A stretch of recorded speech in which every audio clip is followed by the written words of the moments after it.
Midnight is not the end of a day. It is the hinge of power. When the clock turns and the streets go quiet, the surface world stops competing for your attention, and the deeper world, law, order, unseen substance, waits to be told what to do. If you've ever stared into the dark while your mind rehearsed the same old script of doubt, you already know how easily night can train the morning to repeat it. I am not here to lengthen that rehearsal. I am here to end it. You were never asked to wrestle through the night. You were instructed to speak into it with jurisdiction, then lie down in dignified rest while the law you set in motion completes its assignment. Everything that follows rests on a single, unbreakable premise. Reality responds to decree, not to worry. Creation does not take instruction from panic. It takes instruction from lawful speech. This is why so many hours of effort produce so little transformation. People spend their days bargaining with appearances, but their nights are surrendered to the most expensive habit on earth, narrating fear. The instrument that moves substance is the voice aligned with truth, not the voice possessed by mood. When your word, your conviction, and your feeling agree, even briefly, the field reorders itself. You do not need to push it. Law does not bow to pressure. Law yields to alignment. Midnight is the doorway where alignment is easiest to achieve because the world outside finally stops shouting. The gatekeepers of reasoning grow drowsy, and the deeper faculty in you, the builder who never sleeps, waits for instruction. Understand this clearly. Your subconscious is not a judge. It is an architect. It does not argue with you in the dark. It drafts. It will quietly reproduce whatever blueprint you hand it at the threshold of sleep. Give it dread, and it will discreetly construct delay. Give it a clean, lawful order spoken with authority, and it will marshal timing, people, and channels you could never bully into place while awake. This is why midnight cannot be treated as leftover time.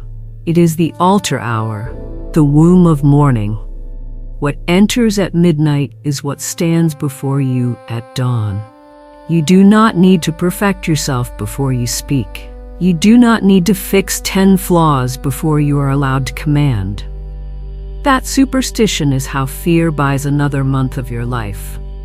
Law does not examine your resume. Law checks your agreement. Agreement is simple. Your lips must stop contradicting what your spirit knows. If your chest is buzzing with worry, do not perform courage. Establish it. How? By speaking truth slowly enough that your breath can catch up to it. Rhythm matters because rhythm conducts feeling, and feeling carries the decree into the inner chambers where it is heard as final. You are not trying to convince reality, you are authorizing it. Authorization is brief, exact, and unhurried. Perhaps you have said the right words before and seen nothing. Here is why. Mixed orders do not produce clean outcomes. Blessing in the quiet and complaining by noon instructs the field to serve two masters and earns not punishment but postponement. Double-mindedness is spiritual civil war. It is the habit of sowing one seed at midnight and uprooting it at breakfast with casual panic. The universe is not confused, it is obedient. It will not deliver a harvest you keep canceling. The proof is not missing. The instruction is mixed. Ending the split is not dramatic. It is disciplined. Guard your speech when the sun rises as fiercely as you shape it when the clock strikes 12. Understand the law that makes this discipline possible. Substitution. You do not defeat fear by wrestling with it. You replace it. Two vibrations cannot rule the same inner space at the same time. If anxiety holds the room, truth stands outside. If truth is enthroned, anxiety must exit. Midnight is where substitution is cleanest because there is less traffic at the doorway of impression. You do not chatter to feel better. You declare to establish order. That means clean sentences, not vague ones. Direct commands, not sentimental noise. Maybe, I'll try, and I hope so are not harmless. They are elastic promises that invite drift. Law responds to clarity. Speak the truth you mean to live, and then refuse to narrate anything that contradicts it. You will be tempted to treat speaking as a performance. Resist that. Performance is noisy. Authority is quiet.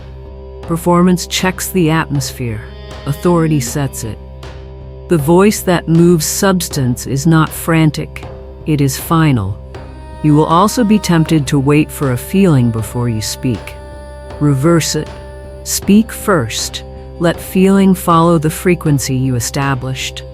Emotion is a wonderful servant and a terrible pilot. When you let sentiment set the course, your speech wanders. When you let lawful speech lead, your sentiment learns where to rest. This is the meaning of rest as spiritual collaboration. Sleep is not retreat.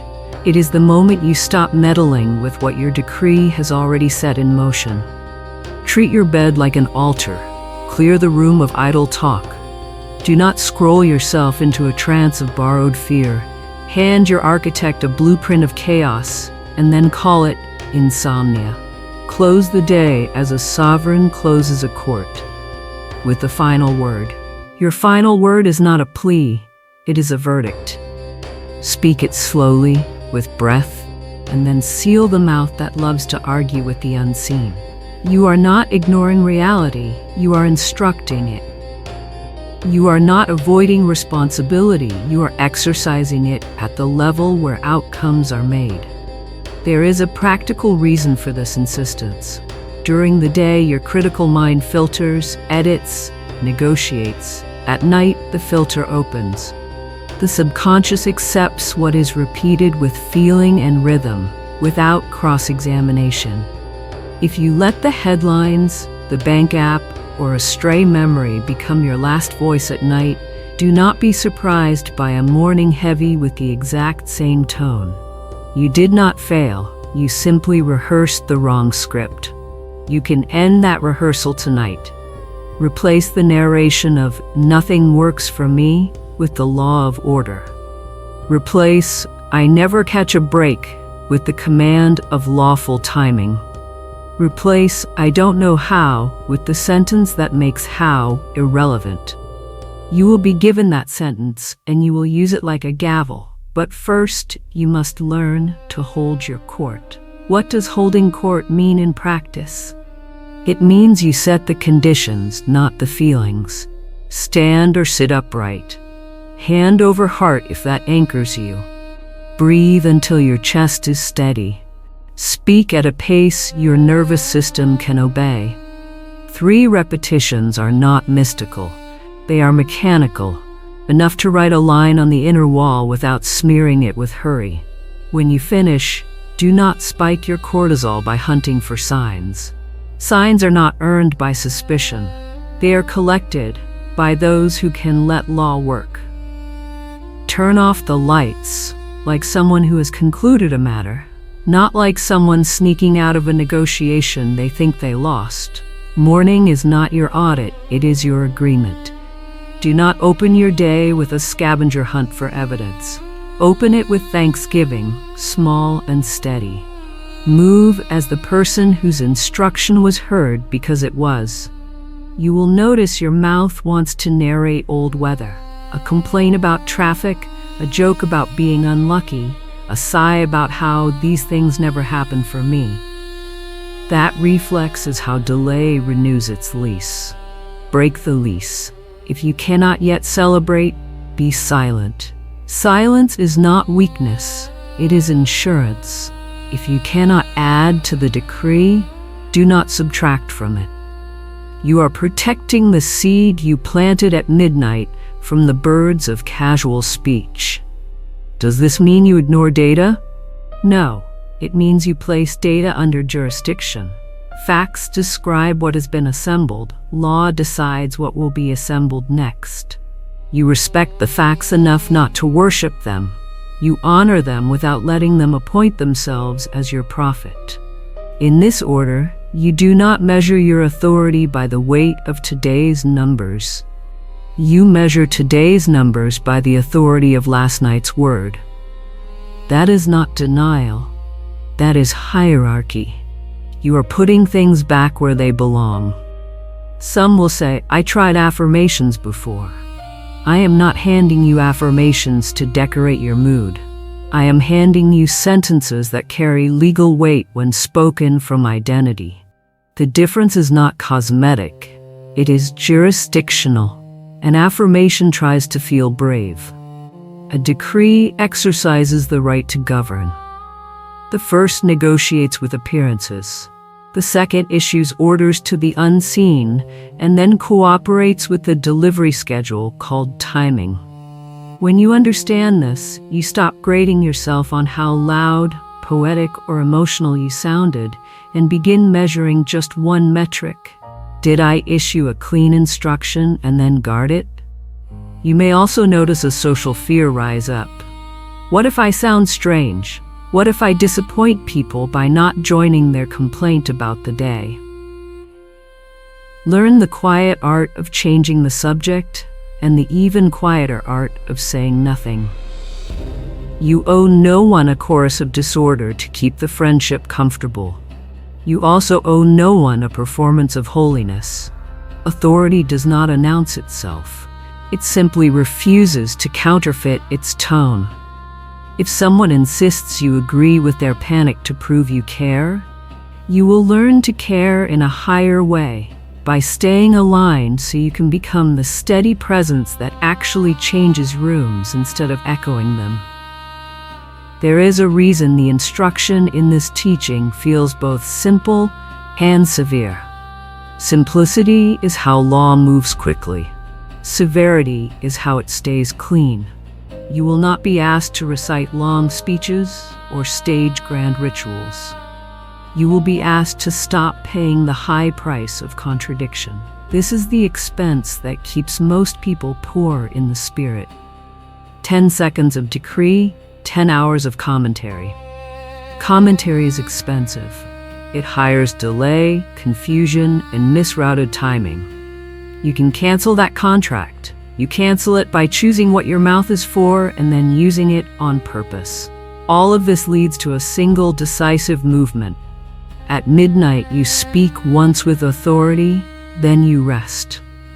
Not because you are indifferent, but because you refuse to manage what the law manages better than you.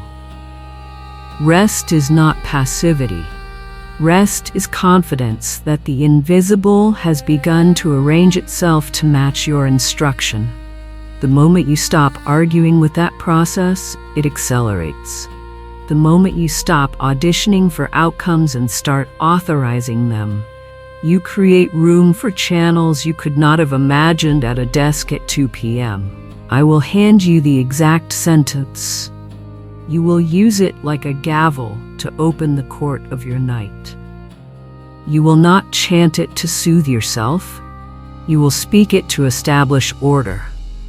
You will not follow it with 1,000 words. You will seal it with silence. You will not look for fireworks at dawn. You will move like someone whose request was not filed but whose verdict was entered. Before that sentence is placed in your hand, understand the ground on which it stands. Midnight is your jurisdiction, substitution is your tool, alignment is your engine, rest is your collaboration. Master these, and the words themselves, brief, exact, lawful, will do the rest. If you have never treated midnight as anything more than the last exhausted minutes of a long day, tonight is your line in the sand. You are done feeding your architect disorder and waking up surprised by its blueprints. You will speak as one who is not auditioning for permission, but exercising rightful authority. You will keep your language clean enough for outcomes to find you. You will protect what you plant. and you will respect the pace of timing without letting timing decide your tone. This is how you end the oldest story you've ever told yourself and begin the one that was waiting behind it. It is not complicated. It is costly only to comfort, not to destiny. The gate is about to swing open again. When it does, you will not wander through it with apologies in your mouth. You will step through with instruction. You will not wrestle the dark for respect. You will issue the command that makes morning show its hand. Speak. Believe. Rest. Then watch how the unseen keeps its appointment with your word. You have stood at the gate. Now we step into the mechanics that make the gate obey. People keep asking for the secret, expecting something dramatic, mystical, or hidden in a long chant. The truth is both simpler and more demanding. Outcomes bend to alignment, not to effort. Alignment is not a mood. It is the moment your word, your belief, and your feeling stop arguing and carry one message on one frequency. When that happens, even for a few steady breaths, the field behaves like a disciplined orchestra that has finally received a single clear cue from its conductor. Midnight is the hour that makes this easier because interference drops. The crowd in your head stops shouting. The mind grows softer at the edges, and what you say in that softened air travels farther with less resistance. This is why you will not be asked to push harder at midnight. You will be asked to agree deeper. Agreement begins in your mouth, not in your chatter of doubts. You do not need to wait for perfect confidence to arrive like weather. Confidence is the echo of a clean instruction that has already been issued. Speak first, slowly enough that your breath can keep company with each word. Let the pace do some of the work. Speed is for panic. Pace is for power. When your sentence is unhurried and exact, your body stops treating it like a performance and begins to treat it like a verdict. The nervous system relaxes into the tone you chose, the heart rate follows, and the inner architect hears a command it knows how to build without cross-examination. You are not begging midnight to be kind. You are authorizing midnight to deliver. To understand alignment, picture a triangle. Word at the top, belief and feeling at the base. Many people keep the top sharp and the base split, saying one thing while letting belief and feeling wander. That structure cannot hold a roof. Alignment is when the base stops wobbling and the top stops overreaching. Your word says what is lawfully true. Your belief stops undermining it with side comments. Your feeling stops dramatizing the opposite. You do not bully belief or scold feeling. You appoint them. You say, in effect, this is the instruction. Everything else takes its place under it. The instant you do, the triangle carries weight, and weight moves substance. Now the tool that secures alignment is substitution. This law is not romantic, it is practical. Two signals cannot dominate the same inner space at the same time. Fear and truth do not co-govern. One is seated, the other stands outside. In daylight, you can keep both competing for hours. At midnight, the door is narrower. This narrowness is a gift. You can decide what gets in without wrestling on the floor with what you do not want. Substitution does not argue with fear, it replaces it. You do not take fear to coffee and debate its childhood. You replace its sentence with the sentence of order. You do not shout at worry to leave. You put something else on the throne, and worry stands up on its own. Here is how substitution looks in the room when the clock strikes 12. The mind throws you a familiar picture, an unpaid bill, a name that did not call back, a door that once closed. Instead of chasing the picture or narrating it for 10 more minutes, you label it briefly for what it is: a rehearsal of a scene that has no jurisdiction over tonight's instruction. Then you lower your shoulders, lengthen your breath, and give the architect a clean line to draft from. You do not decorate the line with apologies. You do not drown it in adjectives. You do not lace it with maybe to be polite to your old nervous system. You speak the lawful outcome as if stamping a page. Once, twice, thrice, slow enough to feel the floor under your feet. That is substitution. The room has been repopulated. The throne has a new occupant. And because midnight belongs to the subconscious, the change of seating becomes policy by morning. Understand the cooperation between substitution and rest. People assume rest is retreat the moment you stop trying because you ran out of courage. In spiritual law, rest is the signature that says, the order has been placed. The kitchen is cooking. I will not pace the dining room to make the plate arrive faster. Rest is not sloppy, it is sealed. It signals to the deeper self that no further edits will be said to the architect tonight. The file is closed. The sentence you spoke will not be followed by a paragraph of nervous amendments. This is why the hour after the sentence matters almost as much as the sentence itself. Scroll and scramble, and you reopen the file you just closed. Become still, and you let the system do what it does best: assemble. If you want something tactile to train this, use your breath as a metronome. Not the dramatic breathing of someone performing calm, but the steady cadence of someone who has already decided. Inhale on 4 counts, pause on 4, speak 4 syllables of your decree, then complete the sentence on an exhale that is longer than the inhale. Do not make a religion out of it. Use it as scaffolding until your tone is natural.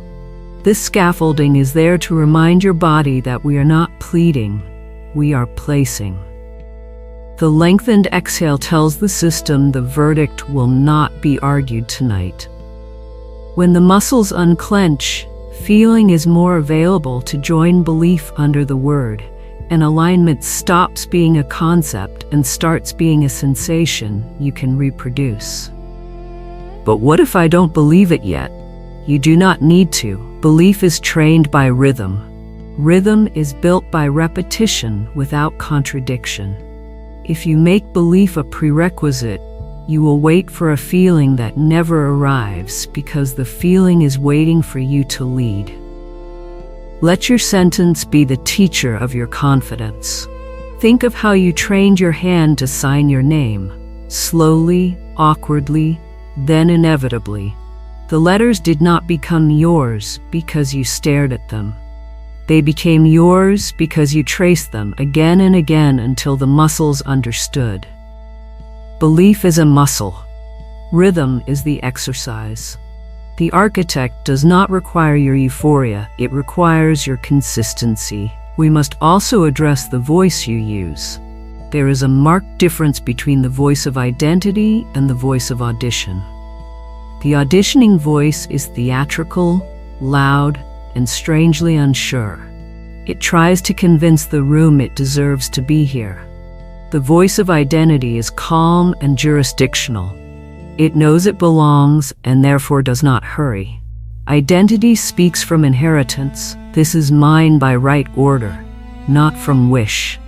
When you speak from identity, you stop begging time to cooperate, and you allow timing to arrange itself around your instruction. This is why the sentence you will be given later is written in the grammar of authority. It does not ask reality to consider. It tells reality what to align to. Practice that tone now with any neutral instruction. Close a drawer with that tone. Say goodnight to the room with that tone, so that when it matters, your voice does not come out borrowed. Some will ask for banners, fireworks, instant shockwaves. They want visible proof before breakfast to soothe the part of them that fears ridicule. I am not against swift results. Swift results are common when the order is clean, but craving spectacle is not the same as receiving supply. Spectacle hunts for validation. Supply arrives because the law found no contradiction. You are training yourself to prefer fulfillment over drama. There is no competition. Fulfillment is quieter and more nourishing. It often appears as a timely message, a door that was stuck but now swings, a payment that clears while you sleep, a conversation that unfurls with uncommon ease. The world calls it luck. Law calls it delivery. You will learn to recognize delivery without calling a press conference.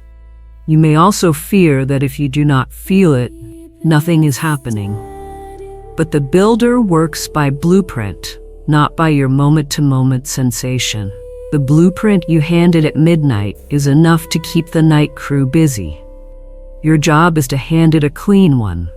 Clean means free of disclaimers. Clean means you do not dilute the instruction with multiple outcomes to cushion disappointment. Clean means you stop gambling with words like maybe, which sound humble but are actually expensive. The architect will draft whatever you submit. Maybe is a moving target. We will see is not a plan. If it's meant to be, is not a command. Replace them. Substitution again. You are not promising yourself magic. You are promising yourself clarity. To help your system cooperate, give the mind a short, lawful image to carry into sleep. Nothing elaborate, nothing that triggers effort. See the email line that matters marked cleared. See the door latch turned and the door opening. See your posture when you read good news, not the confetti. Keep the picture modest and consistent so it does not invite performance anxiety. The picture is not the power. It is the runner that escorts the sentence into the deeper hall. If images are difficult, anchor to sensation. The looseness in your chest when things resolve, the way you inhale when surprise is kind. Let that sensation ride under the words. Feeling, in this context, is not a dramatic high. It is an embodied yes. Some nights you will catch the old habit trying to audition again after the decree. It will throw you a last-minute argument. Check the account, check the messages, check the door. If you must check something, check your posture. Are your shoulders creeping up? Set them down. Is your jaw tightening? Unclench it. Is your breath short? Lengthen the exhale again. Then remind yourself of the order of operations. Word first, rest second, proof third. The mind that demands proof second is not evil. It is simply untrained. Train it by refusing to move its demand up in the line. You are not denying the desire for evidence. You are teaching the desire where it belongs in the sequence. A word about conscience. People confuse alignment with pretending nothing is wrong. Alignment is not denial, it is jurisdiction. When you speak order over a bill, you still honor the due date. When you decree proper timing for a meeting, you still show up prepared. The decree does not absolve you from participation. It decides the atmosphere in which you participate. This distinction keeps you from swinging between superstition and cynicism. You will not outsource adulthood to the universe, nor will you worship spreadsheets as if they were gods. You will let law govern timing while you govern behavior. This partnership is elegant and efficient. Midnight is a turning point in more than poetry. It is when the brain's gates loosen, when the body's clocks are ready to reset, when what you repeat settles into patterns you will wear tomorrow. Why treat such a potent moment as a landfill for leftover words? Why surrender it to narrated panic, recycled conversations, and jokes that insult your own future? Substitution lets you stop that waste without a fight. You do not have to rehearse your entire destiny tonight. You only have to make sure the last thing the builder hears is the thing you mean to meet. If you slip, do not dramatize the slip. Replace it and move on. There is no gold star for guilt. There is momentum in correction. You may ask, how long until I see it? That question is the reflex of a life trained by the clock. Timing is part of the law, and the law is not late. If delivery takes days or a short season, it is not because the sentence failed.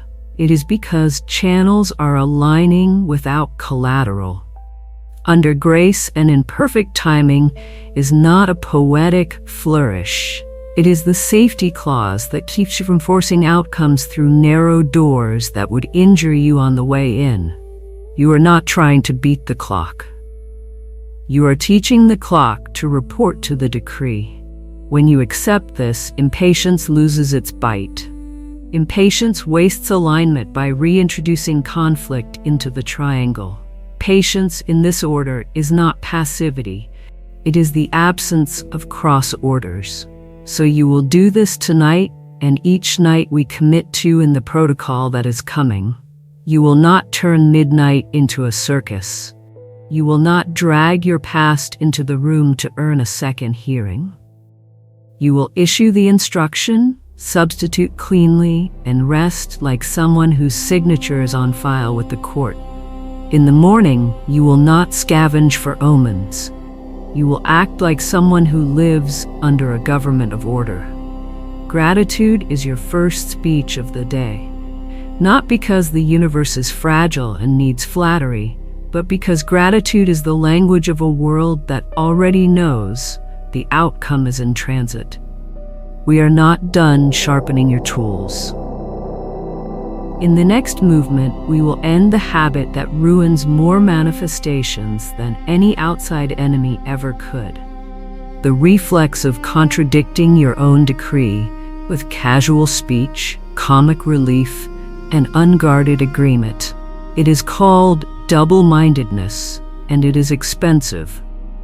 You will learn to guard the verdict you speak at midnight so thoroughly that the day has no chance to unseat it.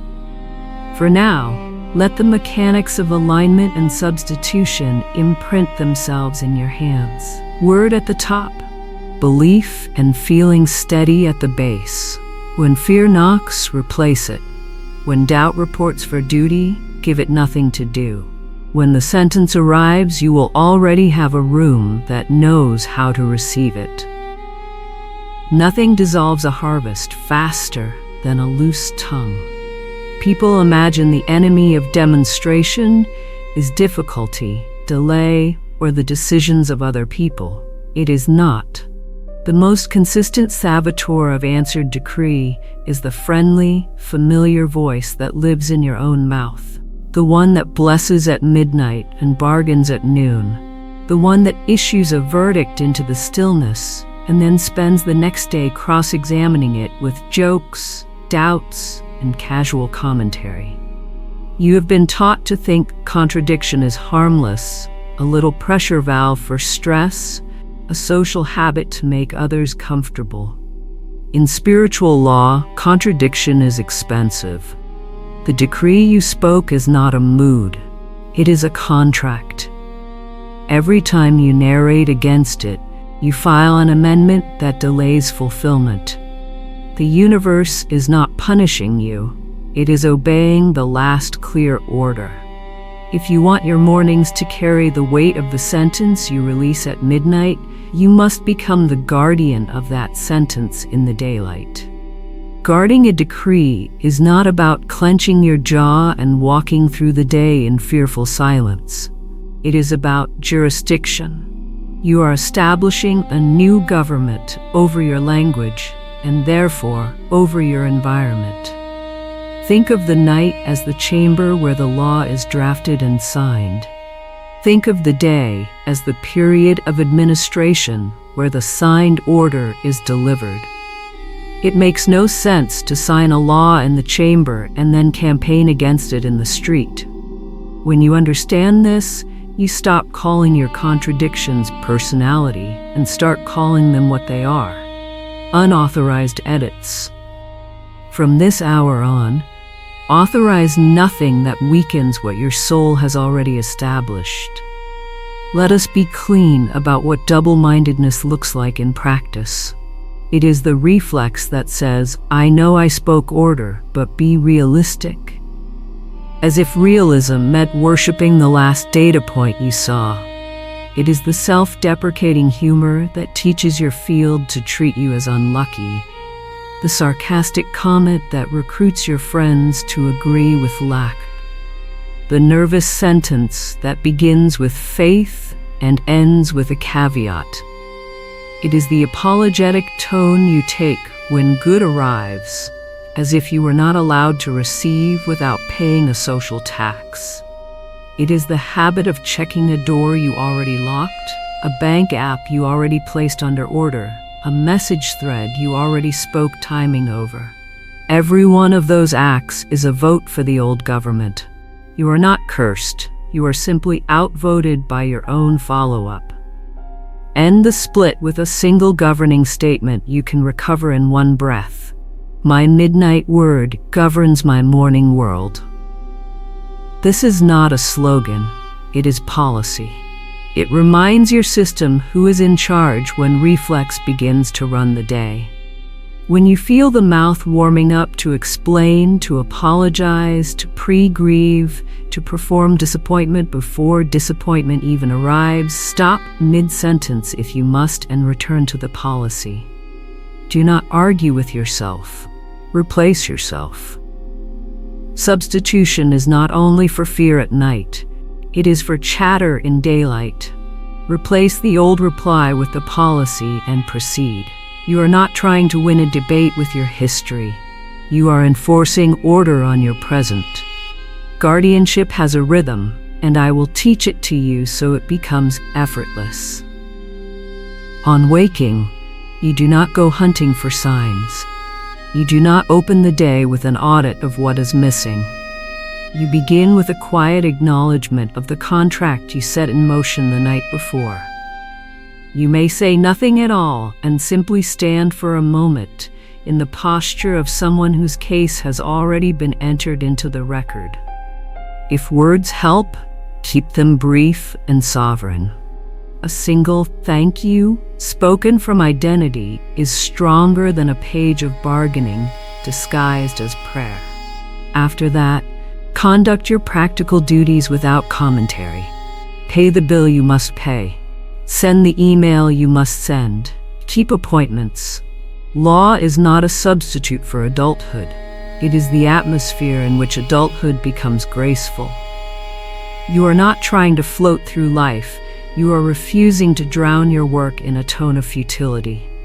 As the day unfolds, you will collide with other people's weather. Someone will perform their fear at you, hoping you will echo it so they can feel less alone. Someone will invite you into a chorus of complaint, dressed up as humor. Someone will ask you to justify why you are calm when their story says panic is appropriate. Learn the elegant answer that neither preaches nor surrenders. Change the subject without fanfare. Offer a practical step if it is yours to offer, and if not, offer silence. Silence is not withdrawal. Silence is insurance. You are ensuring that your field is not seated by another person's rehearsal. You are not cold, you are custodial. You know how costly language is, so you spend it wisely. Guarding your decree does not mean you never speak about circumstances. It means you speak about them under jurisdiction. You can tell a colleague a deadline is tight without training your nervous system to call it impossible. You can tell a family member you are handling a bill without telling your future that your identity is the one who is always behind. You can ask for information without handing your authority to data. The distinction is simple. Speak facts as logistics. Reserve tone for truth. Logistics tell you where to be and what to do next. Truth tells logistics how to behave. When you get this right, you stop using your mouth to dramatize and start using it to direct.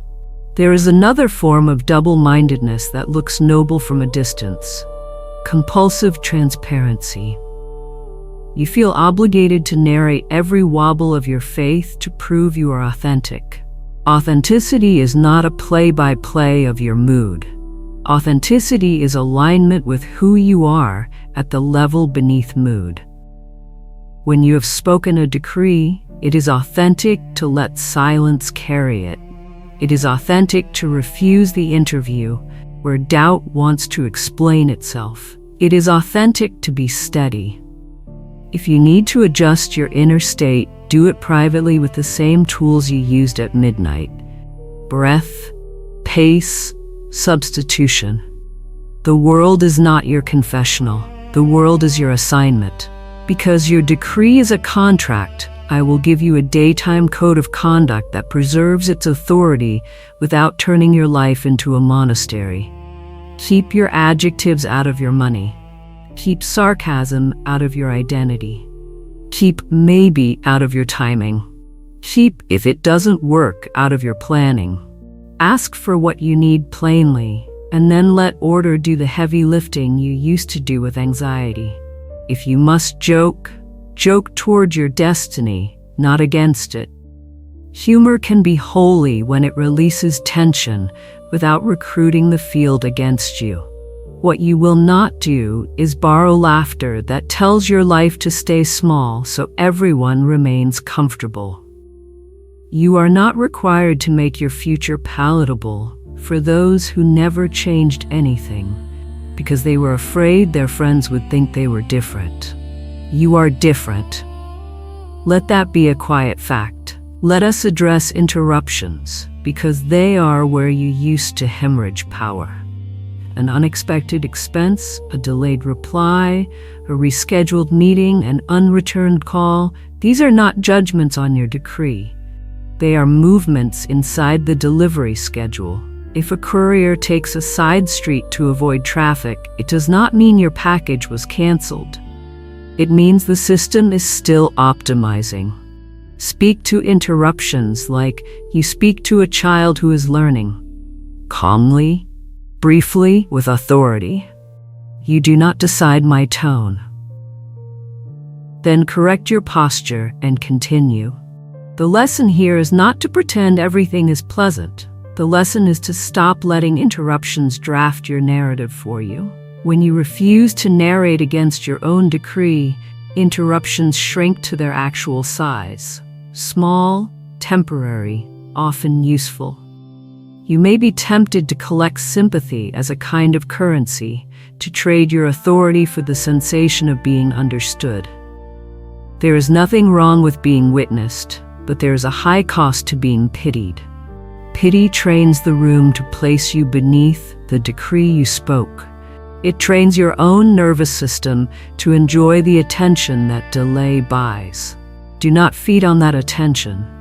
Eat better food. Let quiet competence be your nourishment. If you need support, ask for clear, practical support. Do not ask for a choir of sad faces to sing you into stagnation. That choir is always available and always expensive. Now we must talk about agreements you make without noticing. Algorithms are agreements. You train them. Playlists are agreements. They train you. The sentences on your walls, the accounts you follow, the threads you read before bed, the public rituals of complaint you participate in. Every one of these either underwrites your decree or undermines it. I am not telling you to live in a bubble. I am telling you to make your environment congruent with the order you have established. If a channel trains your mouth toward drama, unsubscribe. If a song trains your nervous system toward futility, replace it. If a space trains your tongue toward smallness, visit rarely and leave early. You are not being rude, you are being custodial. You cannot pour clean water through a dirty pipe and be confused when it tastes wrong. Guardianship also means learning replacement sentences in advance so you are not caught unarmed when pressure rises. When the room invites you to say it's always something, you will say, order is the headline. When the email delays and your hand reaches for the old script, you will say, timing serves me. When a friend offers you a prophecy of doom wrapped as caution, you will say, I hear you, and then quietly say inside, I am governed by what I spoke. You are not muzzling yourself, you are directing yourself. Language is not only expression, it is architecture. You are building a frame your life can live in. Do not confuse this discipline with repression. Repression hides feeling and builds pressure. Discipline appoints feeling and builds flow. If grief arises, honor it in a clean container. Cry, journal, sit quietly, but do not let grief become your broadcaster. If anger appears, let it fuel a boundary, not a broadcast of bitterness. The decree does not require you to be numb. It requires you to be sovereign. There is room for your whole humanity under law because law is not fragile. It does not need you to pretend. It needs you to preside. Presiding means you decide what gets a microphone and what does not. There will be days when you forget and spill words you did not mean to authorize. Do not dramatize the mistake. Do not declare that you have ruined everything. You have not. Simply cancel the order you did not mean to place and replace it with the one you do. Correction is faster than collapse. A single clean sentence spoken with awareness reclaims more ground than an hour of guilt. Guilt is loud and unproductive. Correction is quiet and effective. This is what it means to be a guardian rather than a judge. You are here to keep the threshold clean, not to punish yourself for every footprint. In time, you will notice a change in the way rooms feel around you. Your speech will stop throwing pebbles into the water and start setting the water at a steady level. People will adjust to the fact that you do not lend your mouth to their rehearsals of defeat. Some will resist it at first because you refuse to perform the old dance. Others will find relief and rise. Either way, you will discover that guarding your decree is not only about getting what you asked for, it is about becoming who you said you were when you asked. The identity that speaks law is the identity that lives the life law delivers. There is no separation. Hold this in your body right now.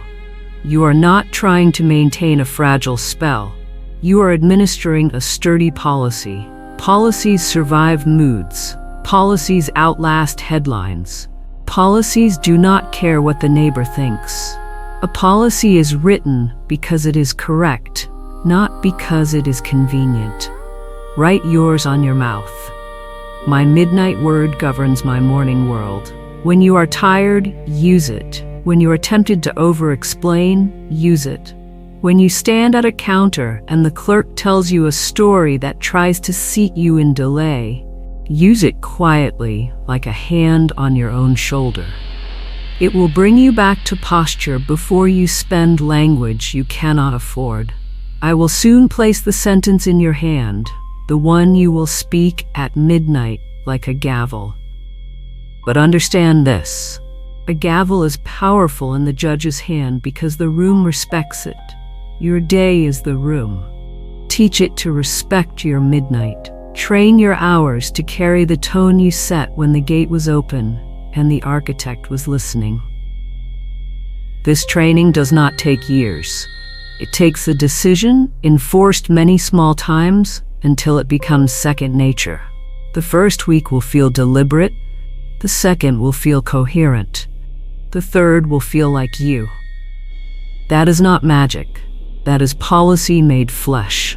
You are almost ready for the protocol and the decree. Before we advance, I want you to walk through tomorrow with one intention. Spend no word that argues with your sentence.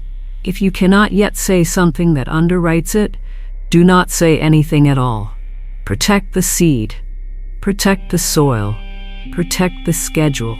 You do not need permission to be steady. You need practice.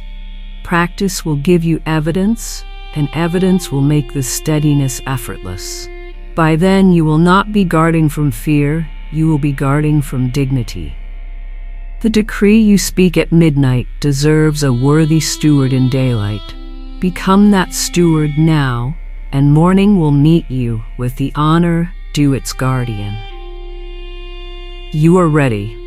The gate is understood, the mechanics are in your hands, and the guardianship of your daytime speech has been established as policy. Now I place the instrument itself into your keeping. Understand what you are receiving. This is not a pep talk or a lyrical affirmation designed to soothe you for a few minutes before you drift back into habit. This is a legal utterance, a concise order that instructs the unseen to reorganize itself on your behalf. It carries the posture we have been practicing.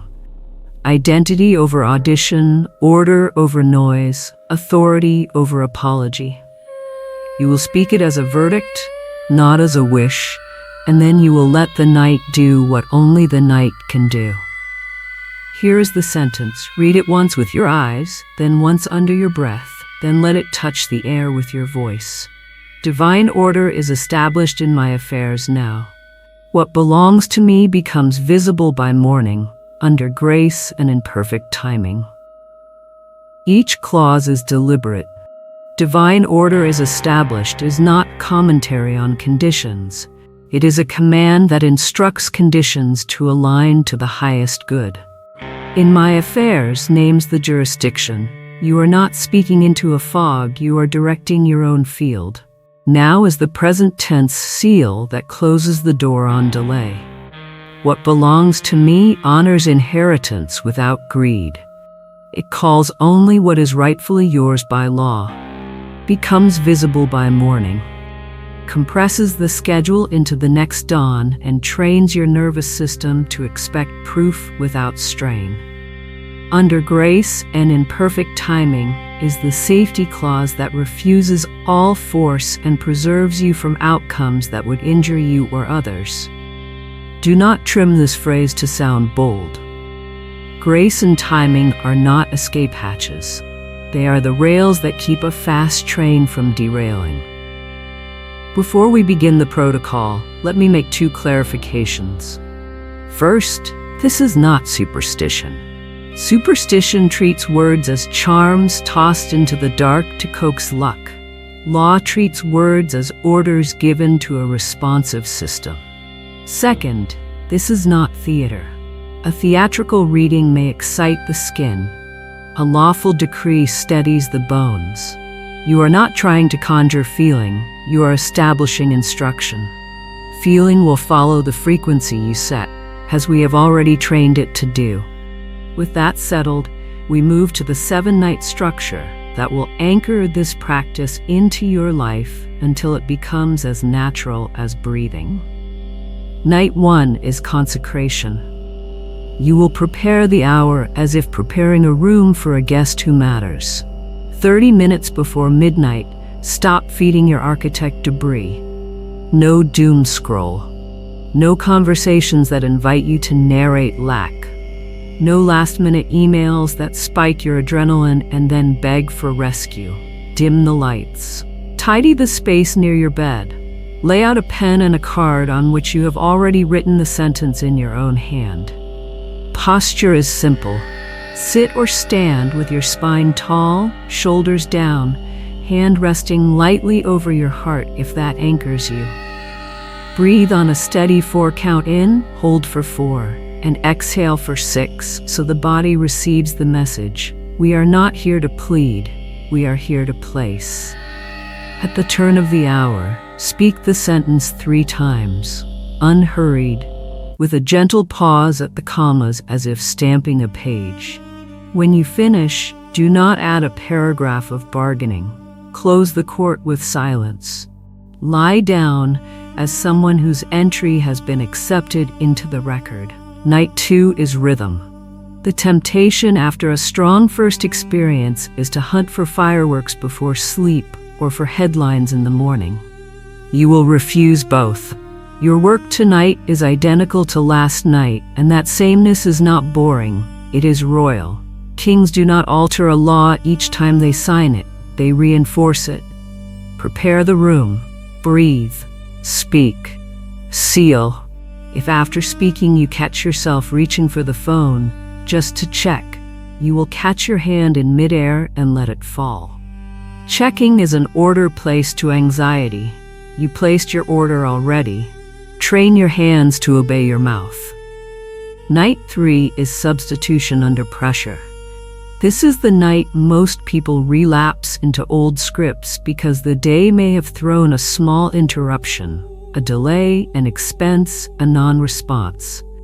Tonight you practice what we learned. You do not negotiate with interruptions. You frame them. Before you speak the sentence, acknowledge any agitation without dramatizing it. Old reflex present. Then replace it with the decree.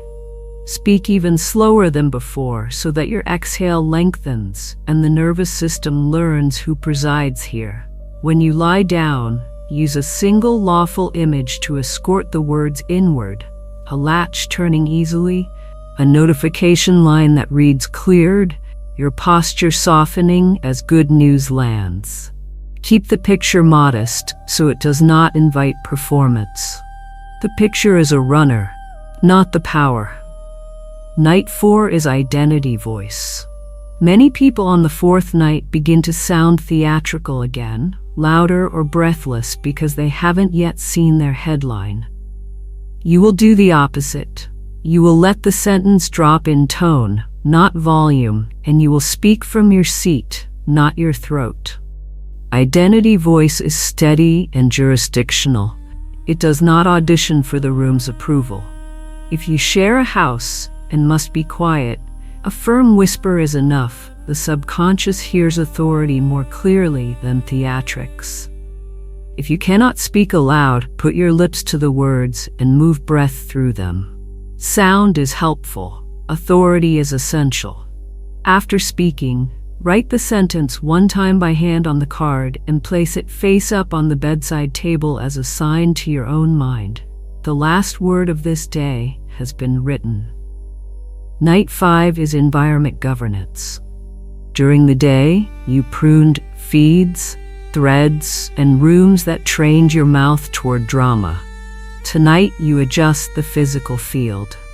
No extra screen glow a foot from your face. No clutter mountains near the bed. If a song is playing, choose one whose tone says order rather than ache. If there are words on your walls, let them agree with your decree or remove them for the week. You are not being fussy. You are making congruence normal. At midnight, the sentence will feel heavier in your hand because the room is helping you hold it. Speak it 3 times exactly as written. Pace the breath and rest. Night 6 is correction without guilt. Nearly everyone stumbles somewhere. An afternoon joke that undercut identity.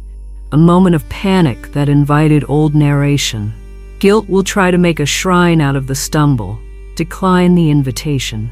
Sit down, breathe, and speak the sentence as if you have never betrayed yourself, because law responds to the clean order you give, not to the drama you attach to past orders. After speaking, add a single clean line if you need to cancel anything you said in error. I cancel every unauthorized word. Only truth stands. Then go to sleep. Correction is faster than collapse. You are not collecting demerits. You are maintaining jurisdiction. Night 7 is integration. You no longer feel like you are performing a ritual. You feel like you are exercising a right. Tonight, before speaking, thank your own mouth for its discipline. Thank your body for learning the difference between speed and power. Thank the system that has been rearranging itself without you pacing holes in the floor. Then speak the sentence 3 times with the confidence of someone signing a document they wrote. Sleep as an ally. In the morning, thank without scavenging for omens. Move through your schedule under policy. My midnight word governs my morning world. If your life makes precise midnight difficult, night shifts, travel, caregiving, take the window from 15 minutes before to 15 after. The gate is not a superstition bound to a minute mark. It is the crossing between the noise of the day and the surrender of the night. If your home requires discretion, step into a restroom, a hallway, a balcony, or speak softly into your pillow. If illness keeps you in a different rhythm, use the hour when your world quiets and your eyelids grow heavy. That is your midnight for this purpose. The law is exact in principle and compassionate in logistics. Do not use logistics as an excuse to quit. Use them as material to master. Now I will show you the clause-by-clause power of the sentence so your mind cooperates even when pressure rises. Divine order is established. Is the broom that clears the room. Order does not arrive timidly. It arrives like a team that knows what to move, what to remove, and what to assemble. When order is established, confusion loses jurisdiction, gossip loses heat, scattered efforts coagulate into a path. Say it and mean it. In my affairs, refuses the vague. You are not dumping words into the cosmos, you are addressing your ledger, your calendar, your negotiations, your relationships, your health. Name the jurisdiction so your architect drafts where it counts. Now tells timing to report. You are not promising to get clean next month. You are closing a case tonight. What belongs to me ends the twin errors of greed and timidity. You are not snatching at what is not yours. You are not apologizing for what is. You are honoring rightful inheritance. Becomes visible by morning. Instructs the invisible to do its assembling in the dark, and to hand you evidence with the dawn.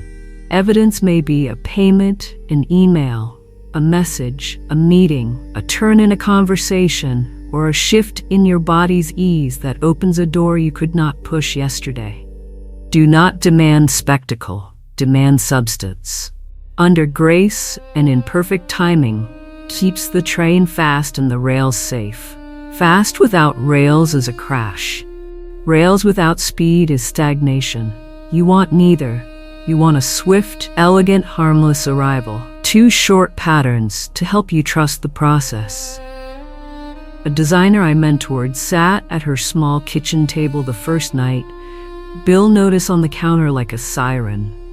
She spoke the sentence 3 times without flourish and went to bed feeling nothing but quiet. At 8 the next morning, a client who had been silent for a quarter responded to an old proposal with, "Can you start this week? I've been meaning to reach out." The payment cleared on the new contract and the old bill was paid, not by magic, but by order. A contractor I trained whispered the sentence after a series of collapsed deals.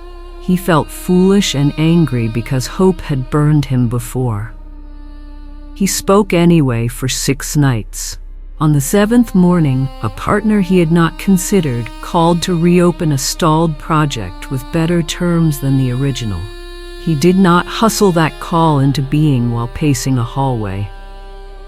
He authorized it while breathing in the dark. These are not fairy tales. They are examples of a system responding to clean instruction. The world calls it coincidence when it would rather not admit causation. Now the morning procedure, because the decree is a contract and contracts have administration. On waking, do not search, scan, or grasp. Sit on the side of the bed and let your feet find the floor. If you can, place your hand over your heart and say quietly, "Thank you." If your schedule pulls you immediately, let your first task be done with dignity instead of hurry. As you move through the first hour, refrain from telling yesterday's story. If someone demands a 9-point update on matters that are still assembling, Give them the logistics they need and not the drama they crave. If you must speak about an area under decree, speak as an administrator, not a petitioner. That is underway. Timing is aligning. It will be handled this week. Do not boast. Do not apologize. Administrate. At midday, if you feel tone starting to wobble, restore it with the policy line. My midnight word governs my morning world. If necessary, step away, breathe, and repeat it under your breath until your shoulders drop. In the evening, do a 2-minute review of your speech. Cancel anything that wandered. I cancel every unauthorized word. Only truth stands. Then return to the hour. To sustain momentum beyond 7 nights, set small anchors. Rename your alarm for the window, order at the gate. Keep the card with the sentence by your bed and a duplicate in your bag. Create a short playlist of instrumentals that tell your body, we are placing, not pleading. If you share life with others, tell them only what is necessary to secure your time. You do not owe a committee your altar. If you miss a night, do not declare failure. Resume. Correction is your privilege. If a result arrives quickly, do not retire the practice. Deepen it. The point of this protocol is not only one demonstration, it is the re-education of your entire field. You will notice something subtle as you proceed.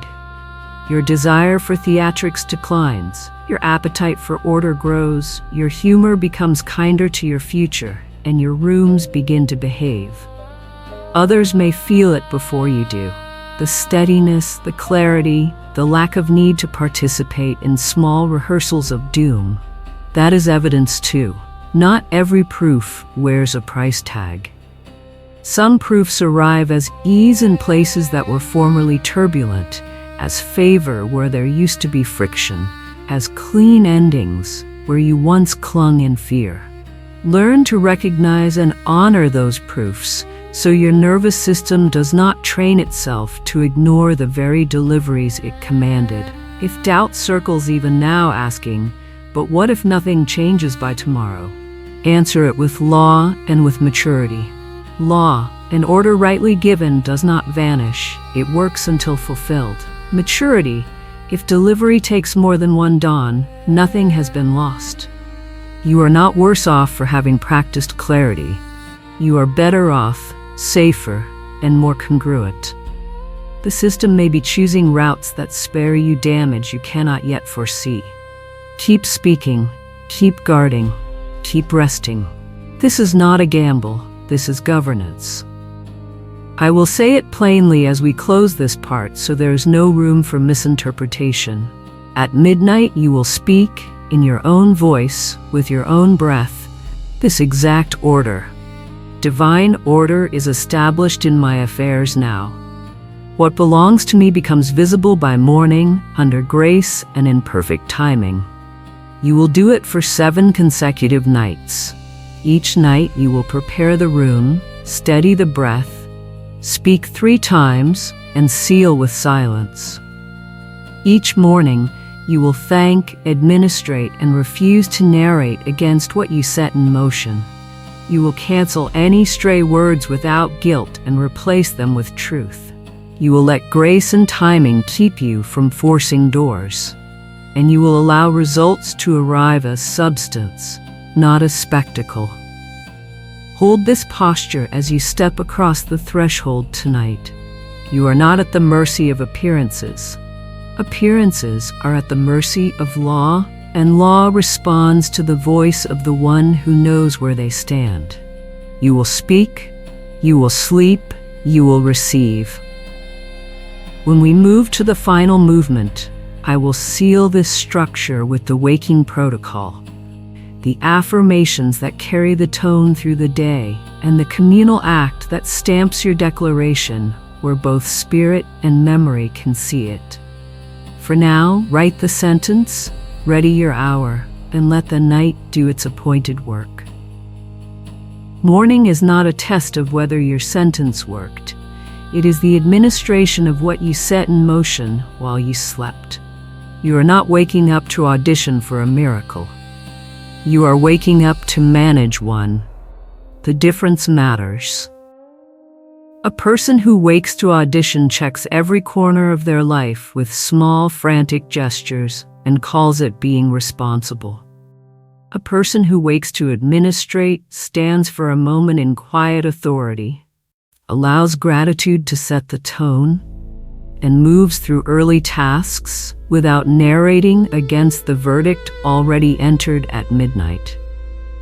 You will train your mornings to carry the weight of your decree until it is the most natural thing in the world to live under the policy you set when the gate was open and the architect was listening. Begin before your feet touch the floor. The first breath is a reminder.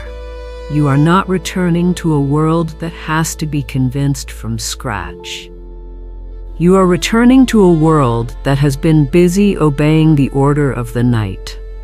The first words are brief by design. A quiet thank you spoken from identity is better than a flood of anxious requests. Reach for the card on the bedside table where the sentence sits in your own handwriting. You do not need to re-speak the entire decree unless it anchors you. Reading it once with calm eyes is enough to remind the nervous system which government is in power today. If you want an audible line for your mornings, keep it precise and sovereign. My midnight word governs my morning world. That sentence is not a superstition. It is a boundary. It tells your mouth, your schedule, and your attention what they are allowed to do. Stand, and let posture do what paragraphs cannot. Shoulders down, jaw unclenched, exhale longer than inhale. Walk to water, not to the feed that trains your brain to rehearse other people's weather. Light is helpful. Put your face where the day begins and let the body register that you are safe and in charge. If your morning requires immediate logistics, children to dress, a commute to begin, a kitchen to set in order, allow your hands to move while your tone remains still.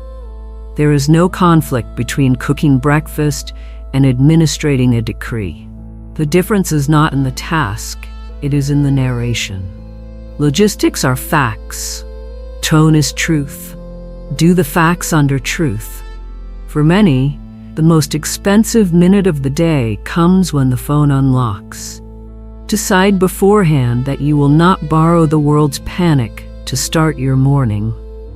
If you must check messages for time-sensitive matters, do it like an administrator, not like a scavenger for omens.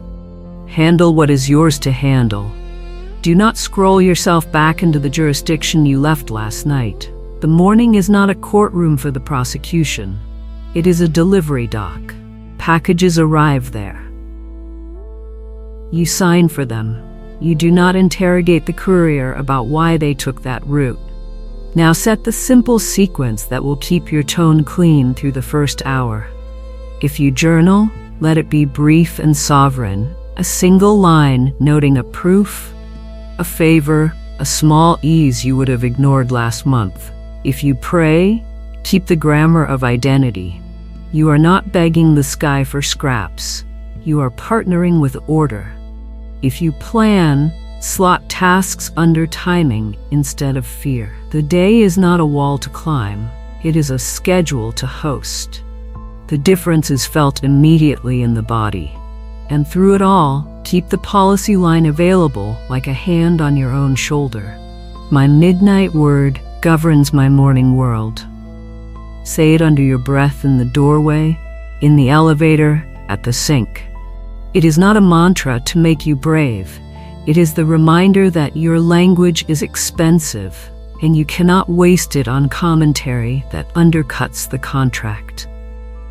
As the hours move, you will meet invitations to contradict yourself.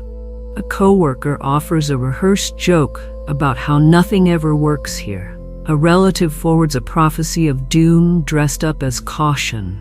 A stranger's delay tries to draft you into impatience. Do not moralize at these invitations. Replace them. Slight smile, steady eyes, and either change the subject or answer with logistics. If you must speak about something still assembling, speak as an administrator. It is underway. Timing is aligning. I will have clarity this week. This is not performance. It is policy. You are choosing sentences that keep you inside the agreement you made last night, so that the time between midnight and noon is not an obstacle course of self-cancellation. Midday gives you a chance to reset with elegance instead of drama.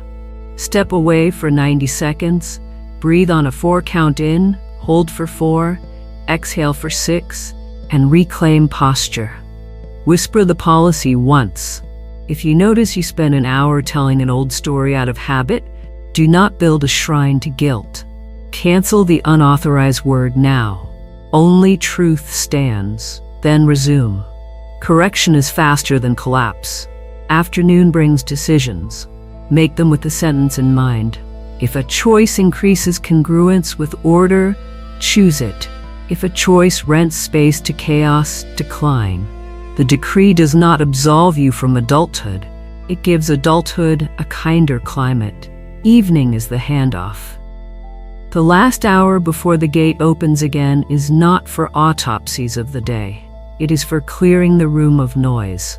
Turn down the glow, cut the feed that trains unhelpful reflexes, and ready the space. If you need to review logistics for tomorrow, do it without narrating doom about tomorrow. Logistics are allowed. Broadcasting anxiety is not. When you notice the old voice trying to negotiate for one more round of worry before bed, you already know what to do. Substitution. Replace the audition with authority and return the house to silence. What matters now is not the performance of calm, it is the absence of cross orders. You are passing the file back to the night crew, and you will not scribble in the margins. You wanted affirmations. You will have them. And you will not use them as ornaments for your mood. You will use them as compact policies that keep your day in one piece. Speak them as full sentences, or hold them in the mouth as needed. They are short by design so you can recover them mid-breath. Midnight hears my voice and obeys it. What I decree at the gate assembles in the dark and appears in the light. There is no delay in spirit. There is only law responding to rhythm. I do not perform power. I exercise it quietly. Divine order overrides disorder. Confusion has no jurisdiction in my affairs. I do not narrate against my own verdict. I do not beg. I decree and I receive. The timing that serves me is already in motion. My sentence is law in the realm I govern. My midnight decree governs my visible day. I speak once, and what is mine begins to take shape without force, without harm, under grace, and on schedule. I keep my mouth expensive. I treat silence as insurance. I respect proof when it arrives small and when it arrives large. The room does not train me. I train the room. I speak, I sleep, I receive. Do not confuse brevity with weakness. A single clear line spoken from identity carries more authority than a page of anxious poetry. You are not stacking words to impress the universe. You are reminding the instrument inside you which song it knows by heart. When you repeat these policies over days and weeks, they stop sounding like something you are trying on and start sounding like home. That internal familiarity is not vanity, it is velocity. The system moves faster when you stop switching tracks every 3 hours. Some mornings will bring what you asked for so plainly that your old self will want to call it luck. Let the old self retire. You will open an email that reads cleared. A payment will arrive out of season. A person will call who just thought of you. A conversation that used to tighten your chest will proceed without resistance. Something that was stuck will turn with a soft click you can hear in your bones. Say thank you and administrate. Do not organize a parade for every delivery. You have work to do. Some mornings will bring quiet. Do not call quiet a denial. Quiet is often the sound of a route being cleared that you cannot yet see. Your job has not changed. Speak, guard, rest, administrate. The schedule belongs to law. The tone belongs to you. If nothing appears by a particular dawn, you will not demote the sentence to a superstition. You will not ask for a sign as if the system forgot your file. You will complete the day like someone who knows that grace and timing are railways, not excuses. And you will meet the gate again with the same discipline you brought the night before. This is not stubbornness. This is maturity. The old life spent years narrating against you without proof, and you obeyed it. The new life will spend a few days or weeks assembling for you with increasing proof. Give it the same loyalty you gave fear. Now I will give you the waking protocol in the plainest language so you can memorize it without notes. Upon waking, breathe, thank, and remember the policy. Touch the card or read the sentence once. Move to water and light. Handle necessary logistics without commentary. Refuse to begin the day with scavenging. If you must speak about matters under decree, speak as an administrator. At midday, reset with breath and the policy line. In the evening, prepare the room, reduce noise, and hand the file back to the night without an autopsy. If you make a verbal error, cancel and replace immediately. If proof arrives, acknowledge and administrate. If quiet arrives, honor it and remain consistent. This is not the theater of manifestation. This is the craft of spiritual government. I will add a final layer to secure your environment because your environments speak all day, even when you are silent. Replace the headline on your lock screen with a neutral image or a single word that agrees with your decree, so that your first glance is not a rehearsal of emergency.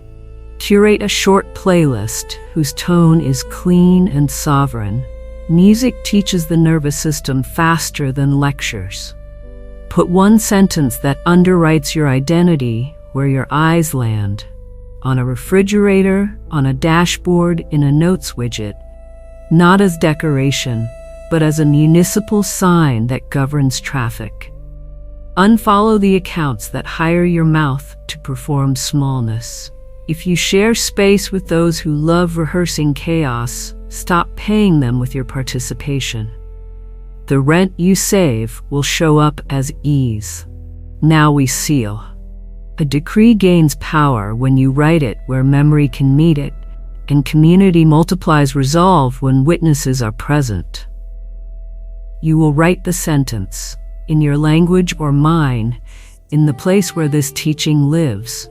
Not for me, but for you, because a public line creates a private anchor. Write it as you would sign a document. Divine order is established in my affairs now. What belongs to me becomes visible by morning, under grace and in perfect timing. That is your seal of faith. If you want an additional line for this communal room, add the policy we have used to govern the day. My midnight word governs my morning world. This is not a superstition. It is a contract you are willing to be seen keeping. For those who crave a final summary before we part for the first of many midnights, I will make it ruthlessly clear. Midnight is your jurisdiction. You speak once like a judge with a gavel, not like an actor on a stage. The sentence is brief, exact, and lawful. You do not follow it with commentary. You sleep because rest is collaboration and the builder drafts without you. Morning is administration. You move through it with a tone that matches the verdict you entered. Daylight invitations to contradict yourself are declined without drama, and you replace stray words with policy. You collect proofs without worshiping spectacle, and you do not let quiet insult you. You repeat this rhythm long enough for your nervous system to recognize itself as the sovereign instrument it has always been. If you decide to begin tonight, do not contact your future to ask for permission. Permission was given the moment you discovered that your mouth is not an instrument of entertainment. It is an instrument of law. Speak when the gate opens. Believe by agreeing instead of arguing. Rest because the kitchen is cooking. Wake to administrate. And when you put your head back down tomorrow night, do not carry the day's dust into the chamber. Wipe your feet on the mat called policy and step into the room you prepared for a guest who matters. You will find the guest already at work. You wanted a closing line to carry into the world. Take this one and let it mark your hours until it becomes the way you breathe. I speak, I sleep, I receive. Say it under the hum of traffic. Say it in the quiet before a meeting. Say it when you sign a document or close a door. Say it when you cannot feel the old adrenaline and the absence of adrenaline tricks you into thinking nothing is happening. Say it because it is true. Say it because it has become your policy. Then write the decree where it can see you. Place the card where your hand can find it, and keep your language expensive. Midnight is not waiting to punish you. It is waiting to obey you. Morning is not waiting to test you. It is waiting to report to the order you established. The law is faithful. The gate will open. Speak, sleep, receive. And let the world you meet learn your name by the quality of your word. You have the gate, the law, the decree, the 7-night protocol, the morning administration, and the seal. What remains is the terrain where most people surrender, not because the law failed, but because they lacked language for the edge cases. They spoke once like a judge, then lived the rest of the month like a defendant. Part 6 is where we close those exits. We will cover what to do when proof is quiet, when proof is loud, when channels behave strangely, when other people's choices intersect your field. When you miss a night, when you fear you made a wrong move, when a door opens too early, when 2 doors open at once, and when you can no longer feel the adrenaline that used to pass for faith. None of these are signs that the decree lost power. They are signs that you are graduating from performance into governance. Begin with the simplest edge case, the quiet morning. You wake, and nothing looks dramatically different. The old you would call this a verdict. The trained you calls it a status update. The night crew has not stopped drafting because you cannot hear hammers. Quiet means alignment is underway without spectacle. Your job does not change. You administrate. You keep the day free of cross orders. You refuse scavenger hunts. You file 2 lines in a journal. A micro-evidence you might have ignored last year. An ease where there used to be friction.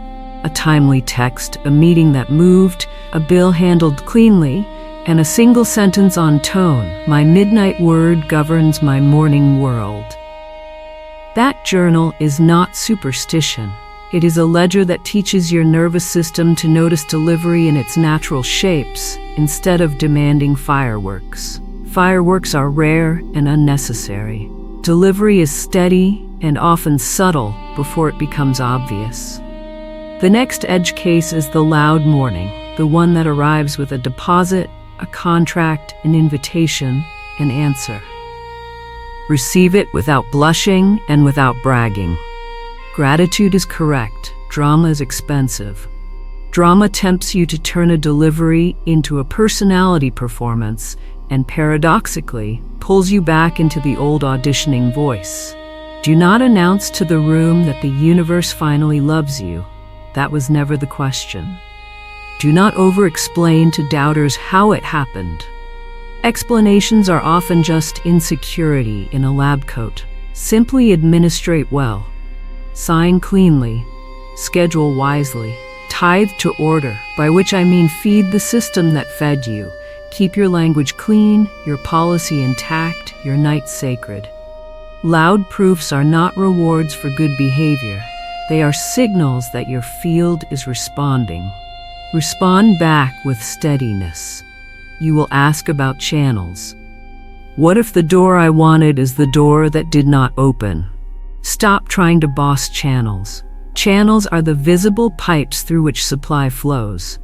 Source is not the pipe. When you command order and timing, the system has the right to choose the cleaner pipe.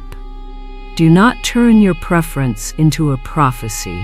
You will not decree that one person must say yes, that one company must sign, that one buyer must appear. You will decree the result and let grace select the route. This is how you stay ethical, clean, and fast. People who insist on their pet channel get their wish, a crooked pipeline that leaks. People who honor source over channel get a route that protects dignity, speed, and safety all at once. If the email you wanted stays silent while an old conversation reawakens with better terms, do not be insulted by Providence. Approve the route. Approve the result. Approve your own posture.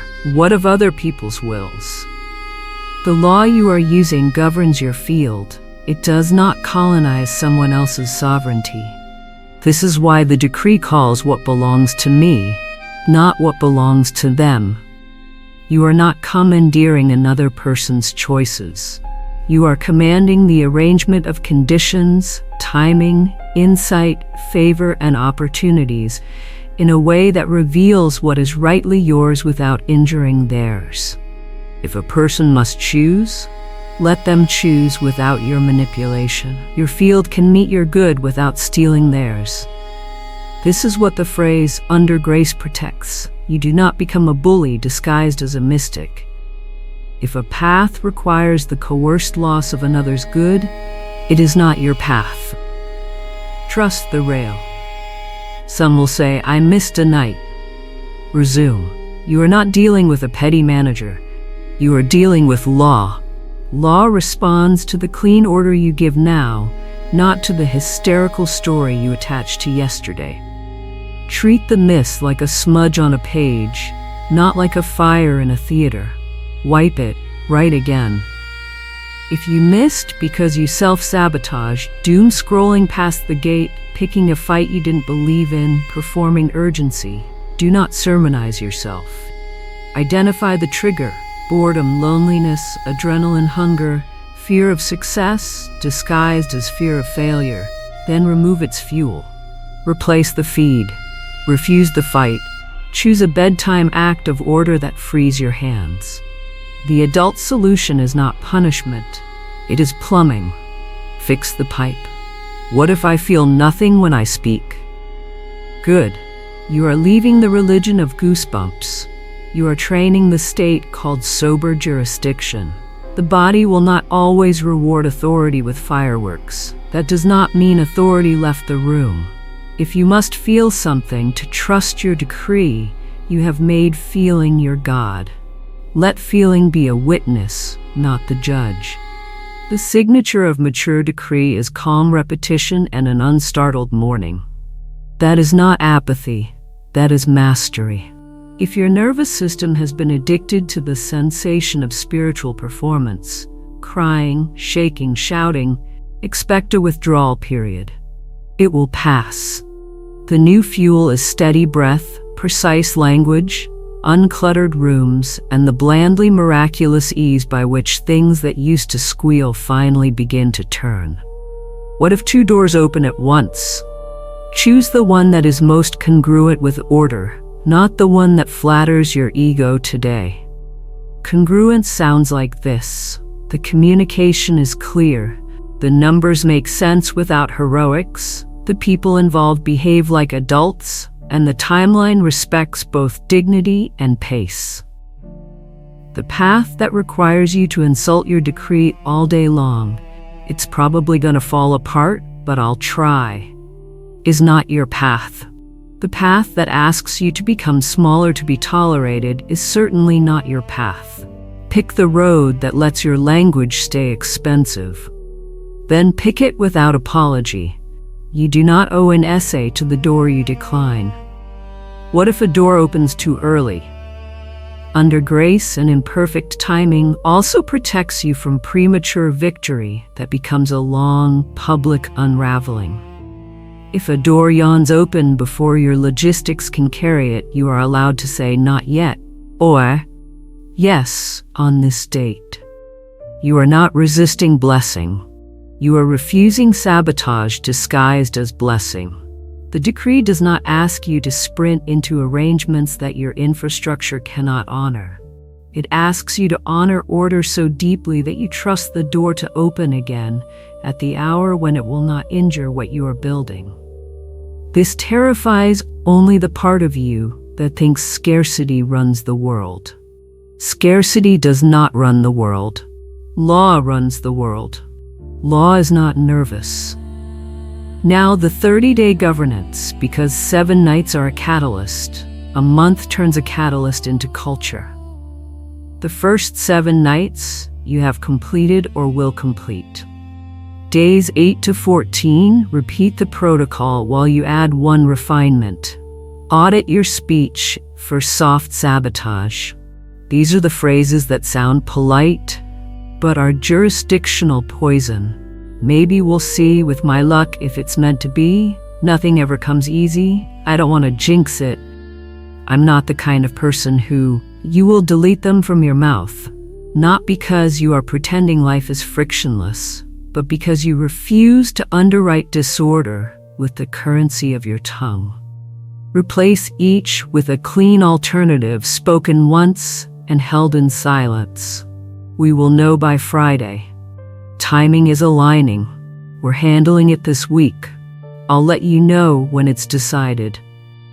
If someone pushes for a catastrophizing duet, decline the duet with a practical step or a subject change. You are not cold, you are custodial. Days 15 to 21. Extend environment governance.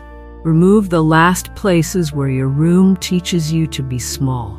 This includes framed sentences on your wall that were cute but are actually oaths to struggle, playlists that rehearse bitterness, accounts that profit from your outrage, spaces that insist you join a ritual of complaint to belong. You do not need to become a monk. You need to stop paying rent to atmospheres that make your mouth cheap. Replace them with neutral or clean inputs that do not pull on the fabric of your decree. Order is not sterile. Order is fertile. The proof that your environment is becoming orderly is not silence alone, but ideas returning, sleep deepening, and decisions landing without whiplash. Days 22-30. Add a calibration review once per day. 5 minutes is enough. Ask in plain language, what did I authorize today that matched the sentence? What did I authorize that argued with it? And what correction do I place now? You will be shocked at how quickly this 5-minute audit reduces leaks. Most people do not fail at midnight. They leak at noon. Close the leaks. You will also pick one day during this window to do a small act that matches the identity you have been speaking from. Organizing a drawer that chaos possessed, sending a clean email you've delayed, paying a bill with dignity instead of with a sigh that trains lack into the room, declining a request that was only accepted from fear. These are not symbolic gestures to appease the gods. They are congruence. Congruence makes delivery faster because there are fewer conflicting instructions to reconcile. What about health, relationships, and work beyond money? You will keep the same sentence. Do not multiply decrees until you are back to performing. The genius of a lawful sentence is its general jurisdiction. Divine order in your affairs includes the body you live in, the contracts you sign, the conversations you host, the rooms you enter. If you must reference a context for your own focus, do it privately in a line before the sentence, then speak the sentence unaltered. Regarding the presentation tomorrow, divine order is established in my affairs now. What belongs to me becomes visible by morning, under grace and in perfect timing. Do not turn the sentence into an essay. Essays are for journaling. Decrees are short because courts respect brevity. What if I live with people who do not believe any of this? Good. You are learning to govern without needing to convert the room. You will not try to recruit cynics with speeches. You will not make your bedroom a stage for debates. You will be quiet and consistent. Nothing persuades like a life that stops rehearsing chaos. If conversation is necessary, you will talk about logistics, not metaphysics. I need 10 minutes before bed to prepare for tomorrow. If they mock it, let them. The night does not require applause to obey a decree. You will discover over time that your steadiness changes the weather of the house more than 1,000 explanations ever did. What if my mornings are dominated by caregiving, early shifts, or travel? Remember, midnight for this protocol is the crossing between noise and surrender, not a fetish for 12 on the dot. Protect a window where the house quiets and the architect listens. 15 minutes either side of the literal mark if possible, or the moment your head meets the pillow if not. You are not disqualified by your schedule. You are invited to mastery inside it. The law respects constraints when the voice respects law. If silence is scarce, speak softly into your pillow. If standing is impossible, speak from your bed with a spine that says judge, not supplicant. If you share a room, use the lips and the breath. The subconscious hears authority even when sound is minimal. Logistics are real. Law is not threatened by them. You will ask about ethics, because power without ethics is just another superstition. You will not use decree to trap a person, to keep a door that should close, or to win outcomes that require someone else's injury. The sentence itself guards you. Under grace and in perfect timing prevents the wrong victory from tearing through your life at a speed you cannot bear. If you sense you are trying to resurrect something that law is putting down, take your hands off the casket. Order does not kill what is necessary. It removes what cannot carry the next season. Grieve if you must, but do not rewrite your identity as the bereaved. You are the steward of a field that is being prepared. Sometimes the proof of order is an ending that saves you time. Troubleshooting includes this final, quiet danger. Boredom. When spectacle fades and ease begins, the part of you that equated adrenaline with aliveness will try to pick a fight, doom scroll for friction, or invent a crisis to feel on. Recognize the addiction. Replace it with better food. There is a calm aliveness that moves work forward without spikes. It will feel strange if your entire life has been an emergency. Let strangeness be a sign you are healing, not a cue to sabotage. People who make boredom a reason to burn their harvest are not unlucky, they are undisciplined. You are no longer in that category. You will let ease mature into excellence. Excellence is the long sound of order doing what panic could never do. Metrics matter if they are clean. Choose 3 external, 1 internal, 1 relational. External might be invoices paid within terms, projects moving on schedule, conversions that match a sustainable pace. Internal might be sleep quality improving, the absence of the knot in your chest, a morning that starts without the old scavenger hunt. Relational might be a conversation that used to bruise you, now landing with clarity and kindness. or a boundary accepted without spectacle. Track them briefly, weekly. Not to grade yourself harshly, but to train your eyes to notice culture change. Culture change precedes cash flow change and makes cash flow durable when it arrives. If at any point you think, I want to add 3 more sentences to make sure, resist that urge. Multiplying decrees is often just a fancy form of doubt. The point is not word count, the point is jurisdiction. Keep your sentence as issued. Keep your policy as posted. Keep your day as governed. When novelty tempts you, remember why you began. You were done with a life that used your mouth to authorize delay. You have something better now. It is not fragile. It does not require tricks. It requires faithfulness.